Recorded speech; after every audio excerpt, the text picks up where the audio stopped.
शांति से भी दुखों का अंत हो जाता है और शांत चित्त मनुष्य की बुद्धि शीघ्र ही स्थिर होकर परमात्मा से युक्त हो जाती है। क्यों व्यर्थ की चिंता करते हो? किससे व्यर्थ में डरते हो? कौन तुम्हें मार सकता है? आत्मा ना पैदा होती है न मरती है, हर काम का फल मिलता है। इस जीवन में ना कुछ खोता है ना व्यर्थ होता है। विषयों का चिंतन करने से विषयों की आसक्ति होती है, आसक्ति से इच्छा उत्पन्न होती है और इच्छा से क्रोध होता है, क्रोध से सम्मोहन और अविवेक उत्पन्न होता है। संयम का प्रयत्न करते हुए ज्ञानी मनुष्य के मन को भी चंचल इंद्रियां बलपूर्वक हर लेती हैं। जिसकी इंद्रियां वश में होती है उसकी बुद्धि स्थिर होती है। जो भी मनुष्य अपने जीवन आध्यात्मिक ज्ञान के चरणों के लिए दृढ़ संकल्प में स्थिर है, वह सामान्य रूप से संकटों के आक्रमण को सहन कर सकते हैं और निश्चित रूप से खुशियां और मुक्ति पाने के पात्र हैं। विषयों का चिंतन करने से विषयों की आसक्ति होती है, आसक्ति से इच्छा उत्पन्न होती है और इच्छा से क्रोध होता है, क्रोध से सम्मोहन और अविवेक उत्पन्न होता है। संयम का प्रयत्न करते हुए ज्ञानी मनुष्य के मन को भी चंचल इंद्रियां बलपूर्वक हर लेती हैं। जिसकी इंद्रियां वश में होती है उसकी बुद्धि स्थिर होती है। जो भी मनुष्य अपने जीवन आध्यात्मिक ज्ञान के चरणों के लिए दृढ़ संकल्प में स्थिर है, वह सामान्य रूप से संकटों के आक्रमण को सहन कर सकते हैं और निश्चित रूप से खुशियां और मुक्ति पाने के पात्र हैं। जब तुम्हारी बुद्धि मोह रूपी दलदल को पार कर जाएगी, उस समय तुम शास्त्र से सुने गए और सुनने योग्य वस्तुओं से भी वैराग्य प्राप्त करोगे। केवल कर्म करना ही मनुष्य के वश में है, कर्मफल नहीं। इसलिए तुम कर्मफल की आसक्ति में ना फंसो तथा कर्म का त्याग भी ना करो। तुम्हारा क्या गया जो तुम रोते हो? तुम क्या लाए थे जो तुमने खो दिया? तुमने क्या पैदा किया था जो नाश हो गया? न तुम कुछ लेकर आए, जो लिया यही से लिया, जो दिया यही पर दिया, जो लिया इसी ईश्वर से लिया, जो दिया इसी को दिया। जो मन को नियंत्रित नहीं करते उनके लिए ये शत्रु के समान कार्य करता है। खाली हाथ आए और खाली हाथ वापस चले। जो आज तुम्हारा है कल और किसी का या परसों किसी और का होगा, तुम इसे अपना समझकर मग्न हो रहे हो। सुख दुख, लाभ हानि और जीत हार की चिंता ना करके मनुष्य को अपनी शक्ति के अनुसार कर्तव्य कर्म करना चाहिए। ऐसे भाव से कर्म करने पर मनुष्य को पाप नहीं लगता। क्रोध से भ्रम पैदा होता है, भ्रम से बुद्धि व्यग्र होती है। जब बुद्धि व्यग्र होती है तब तर्क नष्ट हो जाता है। जब तर्क नष्ट होता है तब व्यक्ति का पतन हो जाता है। सम्मानित व्यक्ति के लिए अपमान मृत्यु से भी बढ़कर है। जो हुआ वह अच्छा हुआ, जो हो रहा है वह अच्छा हो रहा है, जो होगा वह भी अच्छा ही होगा। तुम भूत का पश्चाताप न करो, भविष्य की चिंता न करो। वर्तमान चल रहा है। सभी प्राणी जन्म से पहले अप्रकट थे और मृत्यु के बाद फिर अप्रकट हो जाएंगे, लेकिन जन्म और मृत्यु के बीच प्रकट दिखते हैं। फिर इसमें सोचने की क्या बात है? परिवर्तन संसार का नियम है। जिसे तुम मृत्यु समझते हो वही तो जीवन है। एक क्षण में तुम करोड़ों के स्वामी बन जाते हो, दूसरे चरण में तुम दरिद्र हो जाते हो।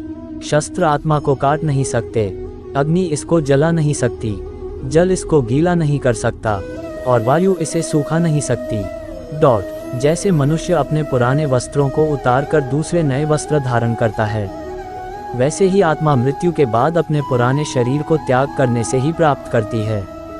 आत्मा ना कभी जन्म लेती है और ना मरती है। शरीर का नाश होने पर भी नष्ट नहीं होता। आत्मा अमर है। जो लोग इस आत्मा को मारने वाला या मरने वाला मानते हैं, वे दोनों ही नासमझ है। आत्मा ना किसी को मारती है और ना ही किसी के द्वारा मारी जा सकती है। न ये शरीर तुम्हारा है न तुम शरीर के हो। यह अग्नि, जल, वायु, पृथ्वी, आकाश से मिलकर बना है और इसी में मिल जाएगा। परंतु आत्मा स्थिर है। फिर तुम क्या हो? तुम ज्ञानियों की तरह बातें करते हो, लेकिन जिनके लिए शोक नहीं करना चाहिए उनके लिए शोक करते हो। मृत या जीवित ज्ञानी किसी के लिए शोक नहीं करते। कर्म ही पूजा है। व्यक्ति जो चाहे बन सकता है, यदि विश्वास के साथ इच्छित वस्तु पर लगातार चिंतन करें। 26 मैं काल हूँ, सबका नाशक। मैं आया हूँ दुनिया का उपभोग करने के लिए। कर्म उसे नहीं बांधता जिसने काम का त्याग कर दिया है। बुद्धिमान व्यक्ति कामुक सुख में आनंद नहीं लेता। मैं उन्हें ज्ञान देता हूँ जो सदा मुझसे जुड़े रहते हैं और जो मुझसे प्रेम करते हैं। अप्राकृतिक कर्म बहुत तनाव पैदा करता है। अपने अनिवार्य कार्य करो, क्योंकि वास्तव में कार्य करना निष्क्रिया से बेहतर है। मैं सभी प्राणियों की हृदय में विद्यमान हूँ। निर्माण केवल पहले से मौजूद चीजों का प्रक्षेपण है।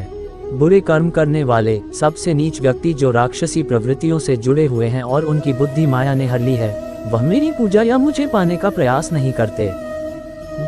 मैं उष्मा देता हूँ, मैं वर्षा करता हूँ, मैं वर्षा रोकता भी हूँ, मैं अमृतत्व भी हूँ और मृत्यु भी मैं ही हूँ। जो इस लोक में अपने काम की सफलता की कामना रखते हैं, वे देवताओं की पूजा करें।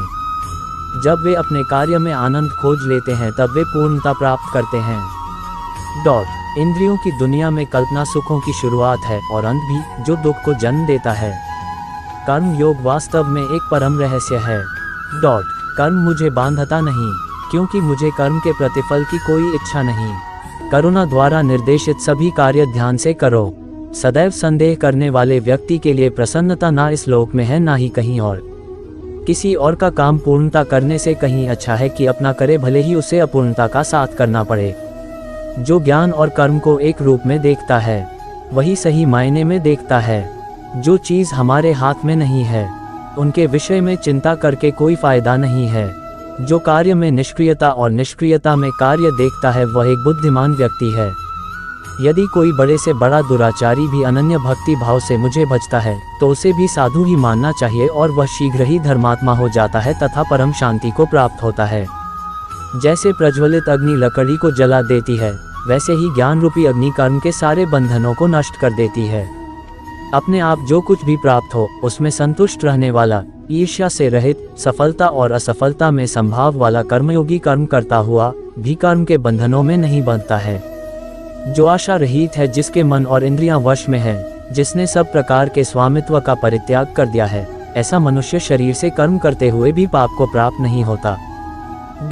काम, क्रोध और लोभ ये चीजों को नरक की ओर ले जाने वाले 3 द्वार हैं। इंद्रियां शरीर से श्रेष्ठ कही जाती है। इंद्रियों से परे मन है और मन से परे बुद्धि है, और आत्मा बुद्धि से भी अत्यंत श्रेष्ठ है। यदि कोई बड़े से बड़ा दुराचारी भी अनन्य भक्ति भाव से मुझे भजता है, तो उसे भी साधु ही मानना चाहिए और वह शीघ्र ही धर्मात्मा हो जाता है तथा परम शांति को प्राप्त होता है। जैसे प्रज्वलित अग्नि लकड़ी को जला देती है, वैसे ही ज्ञान रूपी अग्नि कर्म के सारे बंधनों को नष्ट कर देती है।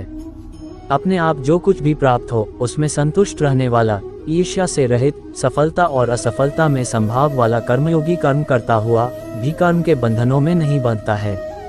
जो आशा रहित है, जिसके मन और इंद्रियां वश में है, जिसने सब प्रकार के स्वामित्व का परित्याग कर दिया है, ऐसा मनुष्य शरीर से कर्म करते हुए भी पाप को प्राप्त नहीं होता। जो मनुष्य बिना आलोचना किए श्रद्धापूर्वक मेरे उपदेश का सदैव पालन करते हैं, वह कर्मों के बंधन से मुक्त हो जाते हैं। मन अशांत है और उसे नियंत्रित करना कठिन है, लेकिन अभ्यास से इसे नियंत्रित किया जा सकता है। कोई मनुष्य एक क्षण भी बिना कर्म किए नहीं रह सकता। काम, क्रोध और लोभ ये चीजों को नरक की ओर ले जाने वाले 3 द्वार हैं। इंद्रियां शरीर से श्रेष्ठ कही जाती है। इंद्रियों से परे मन है और मन से परे बुद्धि है, और आत्मा बुद्धि से भी अत्यंत श्रेष्ठ है।